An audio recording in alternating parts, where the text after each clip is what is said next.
आयोजित बोईत बंदाण उत्सव रे आम सहित आज मंचे उपस्थित अछंती आजिर मुख्य आकर्षण तथा मुख्य अतिथि भाव आम ओडिशा सरकारଙ୍କର लोकप्रिय मुख्यमंत्री एवं समृद्ध ओडिशार जे निर्माता भावे ओडिशा को समृद्ध भावे गढ़ी तोलिबा पई विकसित ओडिशा गढ़िबा पई जे अंटा भिड़िचंती आम सरकारଙ୍କର लोकंक सरकारଙ୍କର लोकप्रिय मुख्यमंत्री सम्मान्य मोहन चरण माझी महोदय मंचे उपस्थित अछंती मान्यवर सांसद जगतसिंहपुर लोकसभार श्री विभू प्रसाद तराई महोदय मंचे उपस्थित अछंती पारादीप पोर्ट अथॉरिटीर चेयरमैन पीएल हरनाथ महाशय DIG central range Shri Satyajit Nayak महाशय आम जिलार जिलापाल जे सोनाल महाशय एवं उपस्थित अछंती पारादीप पोर्टर वरिष्ठ अधिकारी DC Shri captain AC Sahu महाशय मो सामने उपस्थित समस्त जगतसिंहपुर जिलार वरिष्ठ प्रशासनिक अधिकारी माने पारादीप पोर्टर वरिष्ठ अधिकारी माने एवं उपस्थित ये अंचलर समस्त जनसाधारण गुरुजन माने मातृशक्ति युवक भाई और भौणी माने एवं सांबादिक बंधुगण आज निश्चित भाव आमे माने समस्ते पारादीपवासी जेते धन्यवाद देले मान्यवर मुख्यमंत्री को कम हब कारण दीर्घ दिन धरी जो परंपरा पारादीप रे चली आसे बोईत बंदाणर पूर्व दिन आसी बाली यात्रा को उद्घाटन करिबा एवं पारादीप बंदर रे बोईत बंदाण उत्सव को पालन करिबा दीर्घ दिन धरी चली आसुथिला किंतु गत किछि वर्षर व्यवधान परे पुनर्बार आम सरकार आसिला परे मान्यवर मुख्यमंत्री गत वर्ष भी आसीथिले आज भी आम समस्तंकर अनुरोध रक्षा करी मान्यवर मुख्यमंत्री पुणी चलित वर्ष एई वर्ष आसिकी ये कार्यक्रम को सरस सुंदर करुथिबारु पारादीपवासी तरफरु मु मान्यवर मुख्यमंत्री को धन्यवाद एवं कृतज्ञता ज्ञापन करुछि एवं आपण मानकु समस्त को पवित्र कार्तिक पूर्णिमा ये बोईत बंदाण उत्सव उपलक्षे समस्त को शुभेच्छा और शुभकामना जनाऊँ आमे समस्ते जानिचे ये कार्तिक पूर्णिमा बा कार्तिक मास आम समस्त एक पवित्र मास ओडियांकर 12 मासरे 13 पर्व से मध्यरु ये कार्तिक पूर्णिमा हेउची एक अन्यतम पर्व ये मासरे विभिन्न धार्मिक कार्यक्रम होता है जदि आपण माने देखिबे काली पूजा कतुरु दीपावली कतुरु आरंभ करी कार्तिकेश्वर राधापाद दर्शन गोष्ठाष्टमी एमती अनेक धार्मिक पर्वपर्वाणी यही मासरे ही अनुष्ठित होता है एवं ता भितरु ये कार्तिक पूर्णिमा मध्य अन्यतम यही दिन में आमे ये कार्तिक मास केवल धार्मिक भावे आम सहित अंगांगी भावे जड़ित ता नुहे आमर इतिहास कहे नौ वाणिज्यर परंपरा बा यही समय रे आमर कलिंग नाविक भाई माने साधव पुओ मानकु नहीं देश विदेश जाती व्यवसाय करने तेणु ये मास निहाती भाव में आम समस्त एक गुरुत्वपूर्ण महत्वपूर्ण मास एवं यही कार्तिक पूर्णिमा मध्य आज सारा ओडिशा रे ओडिया अस्मितार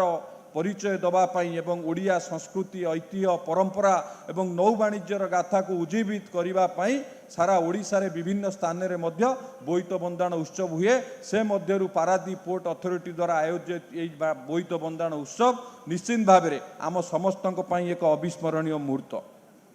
बंधुगण ये उत्कलीय संस्कृति और परंपरा को अधिक उज्जीवित करने आजिर ये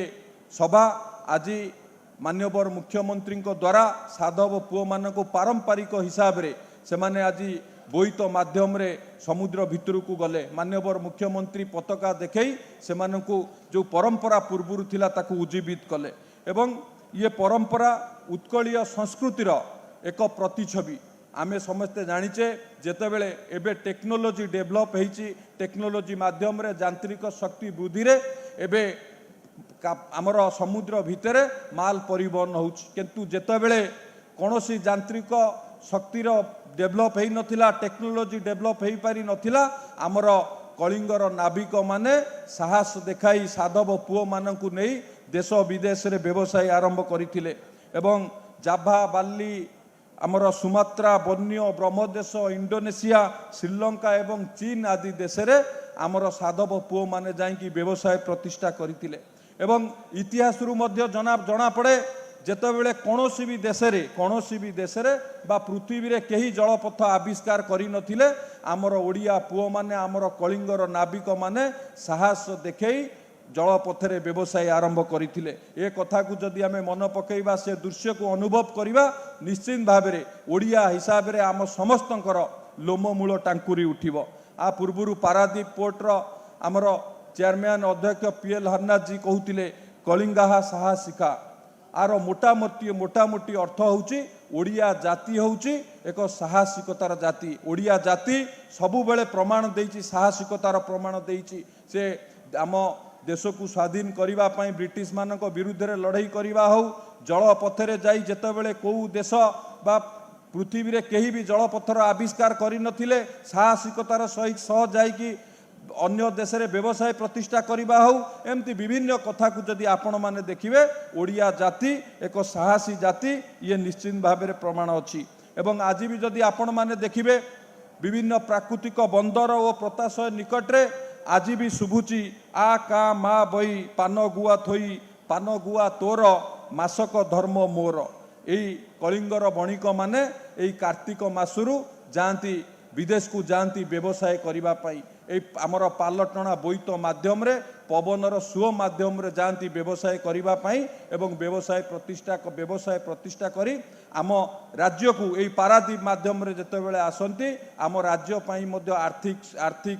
अभिवृद्धि होता है। विभिन्न जिनस द्रव्य यही पारादीप माध्यम भी मध्य आम राज्य को आसी थाए। आमर कला संस्कृति नृत्य भास्कर्य एवं नौ वाणिज्य क्षेत्र में जदि देखिबा आम ओडिशा होउची विश्व रे अद्वितीय। आज मध्य यही पारादीप बंदर रे आमे समस्ते उपस्थित अच्छे ये कार्यक्रम माध्यम रे आ पूर्व मान्यवर सांसद कहते पारादीप पोर्ट रो अथॉरिटी कहते जो माध्यम रे आमे एठू नौ वाणिज्य प्रतिष्ठा होता है। पारादीप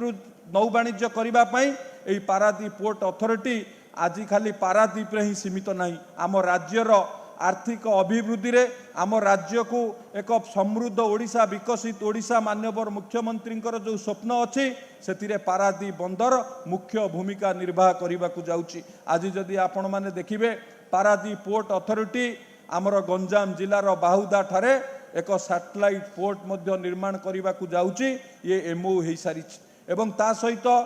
पारादीप उपकंठ महानदी मुहाण पाखे केन्द्रापड़ा जिले में एटी शिप बिल्डिंग रो जहाज तैयारी कारखाना मध्य प्रतिष्ठा करने को पारादीप पोर्ट अथॉरिटी मध्य एमओ कर सारी। तो निश्चित भाव में आम राज्यर अभिवृद्धि रे ये निश्चित भाव में सहायक हम युवक मानक पई निजुक्ति संभावना सृष्टि हम एवं व्यावसायिक क्षेत्र में एक नूतन सुजोग सृष्टि करि परिबो। सेतिपई पारादीप पोर्ट अथॉरिटी को धन्यवाद दउची एवं माननीय प्रधानमंत्री नरेंद्र मोदी जी दूरदृष्टि संपन्न नेतृत्व एवं आमर प्रिय मुख्यमंत्री मोहन चरण माझी जी नेतृत्व में आज ओडिशा आगु को बढ़ुची एवं माननीय मुख्यमंत्री जो विजन अच्छी 2047 सुधा विकसित ओडिशा गठन करबा पई से विकसित ओडिशा गठन रे निश्चित भाव में पारादीप पोर्ट अथॉरिटी से प्रमुख भूमिका ग्रहण करिबो। आज सारा भारत वर्ष रे पारादीप पोर्ट अथॉरिटी आज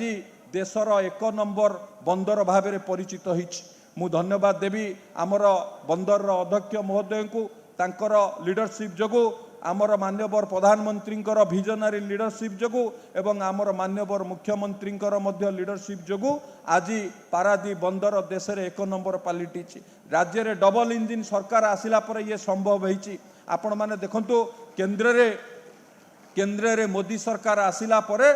पोर्ट रो डेवलपमेंट होइछि। पोर्ट तार कैपेसिटी बढ़ाई आज 150 मिलियन मेट्रिक टन में पहुंच एवं पारादीप बंदर जो लक्ष्य रखी 2047 सुधा 500 मिलियन मेट्रिक टन में पहुंचबो। निश्चित भाव में ये 2047 रे पहुंचबो एथिरे कोनोसी अत्युक्ति नहीं। कारण गत काली आपण माने समस्ते बालीजात्रा सभा शुणिथिबे माननीय मुख्यमंत्री पूर्व वर्ष आसीथिले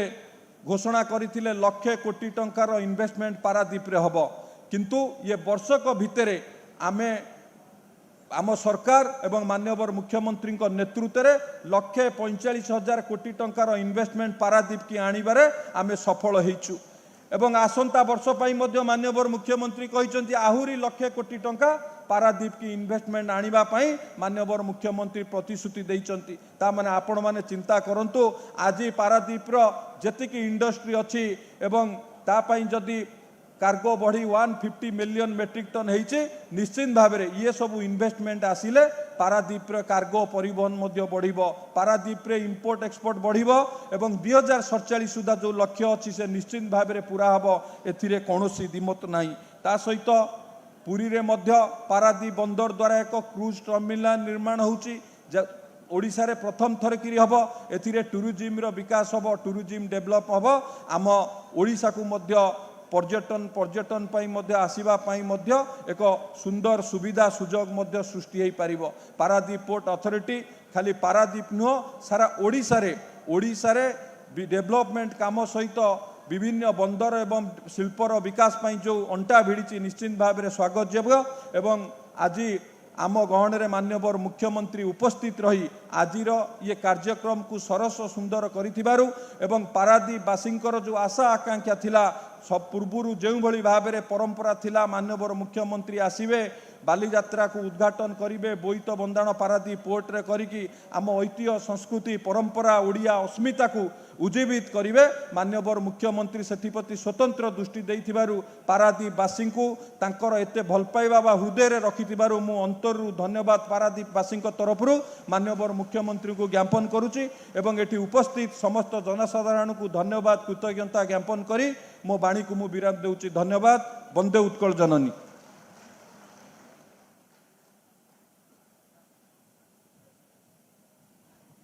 ओडिशार स्वर्णिम परंपरा।